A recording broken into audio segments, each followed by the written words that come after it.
வணக்கம் வாங்க. எப்போ ஒரு குண்டு குண்டு சப்பரிசி குண்டு குண்டா இருக்குதா பெருசு பெருசா. இதை வந்து நைட் காலையில் வைக்கிற மாதிரி இருந்தால் நைட்டே ஊற வச்சுக்கோங்க. இல்லை சாயந்தரம் செய்கிற மாதிரி இருந்தால் காலையில் ஊற வச்சுக்கோங்க. அப்போ தான் நல்லா கரெக்டாக வேகம் ஈஸியாக இருக்கும். நான் வந்து காலையில் ஊற வச்சுருந்தேன்.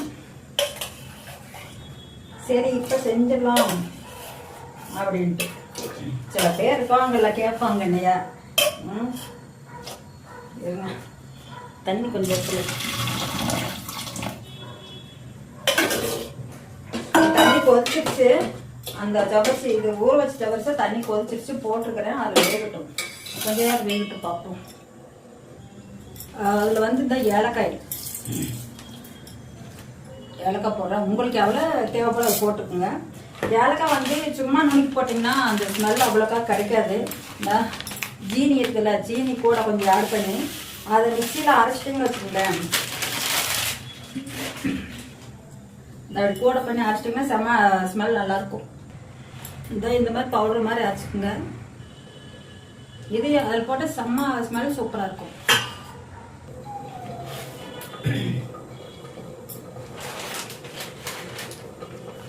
சக்கரை வெள்ளத்தூள் இருக்கும்ல, வெள்ளத்தில் தூளாட்டம் கூட வரும். அதை வாங்கிட்டு வந்து பாவு மாதிரி வச்சுக்கலாங்க. தண்ணி ஊற்றிருக்கிறேன். இப்போ நீங்கள் தேவையான அளவு இனிப்பு போட்டுருங்க. நான் ஒரு அளந்து போனேன், ஒரு இன்னொரு மதிப்பாக போடுறேன். என்னடா எல்லாமே இப்போ சொல்கிறேன், அளவு சொல்லலாம்னு நினச்சிக்காதீங்க. உங்களுக்கும் தெரியும் அந்த அளவு எவ்வளோ போடலாம் என்ன அப்படின்னு உங்களுக்கு தெரியும். அதுக்கப்புறம் போட்டுங்க. திரும்ப டென்ஷன் ஆகிடும். கொஞ்சம் தண்ணி ஊற்றி வச்சுருக்கிறதில்ல கறிட்டோம். இது கரைஞ்சதுக்கப்புறம் தூசி இருக்கும்ல, அதை நீங்கள் என்ன பண்ணுறீங்க, சப்போஸ் இன்னொரு மெத்தட் என்ன அப்படின்னா பால் ஊற்றுனீங்கன்னா அதெல்லாம் வந்து ஒரு சைடாக அந்த அழுக்கு இதெல்லாம் பக்கத்துக்கு வந்துடும். அது வந்து பால் ஊற்றினா எடுத்துக்கலாம். இல்லை அப்படின்னா வடிகட்டி எடுத்துக்கோங்க. ஏதோ ஒரு ஆப்ஷன்.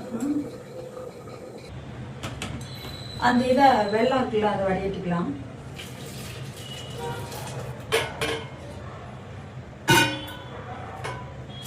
அவ்வளோக்கா எதுவும் இல்லை, இருந்தாலும் கொஞ்சம் ஏதோ இருக்கு, அவ்வளோதான்.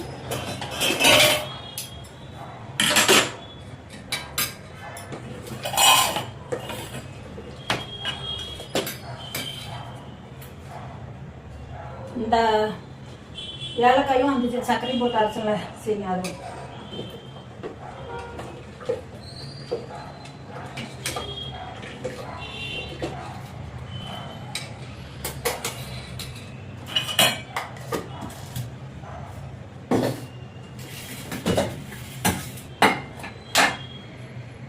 பருப்பு வேக வச்சல வறுத்துட்டு அதை இப்போ ஆட் பண்ணிக்கலாம் கூட.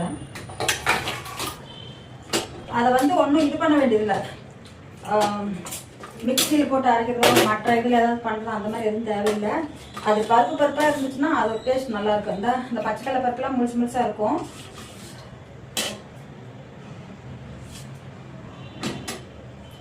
பாருங்க, இப்போ இந்த பச்சைக்கடலை பருப்பெல்லாம் முழுசாக அப்படியே இருக்கும். பாசிப்பயிறு மட்டும் நல்லா வெந்துருச்சு. அந்த திக்னஸ் அது போதும். பாருங்க, இன்னும் கொஞ்சம் நேரம் ஆச்சுன்னா இஞ்சிக்கு நல்லா சரிங்களா.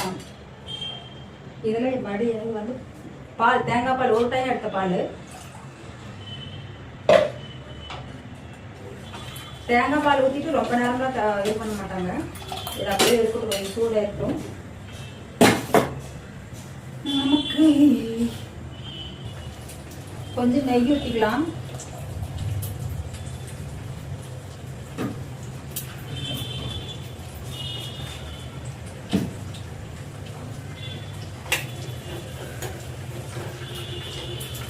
இது முந்திரி பருப்பும் கிஸ்மிஸும் வதக்கி நெய்யில் வந்து வறுத்துட்டு இருக்கிறேன். முந்திரி பருப்பு கிஸ்மிஸ் பழம் நெய்யில் வறுத்துருக்குது. அப்புறம் அதை லாஸ்ட்ல ஆட் பண்ணிக்கலாம். அவ்வளோதான், முடிஞ்சிருச்சு.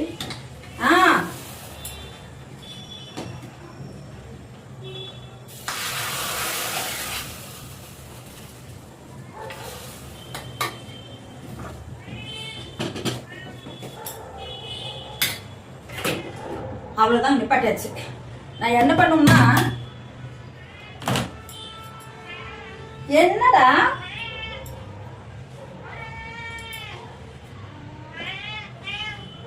கம்மன் இருக்கிறே இல்லையாப்பா? என்ன வாங்க என்ன வாங்க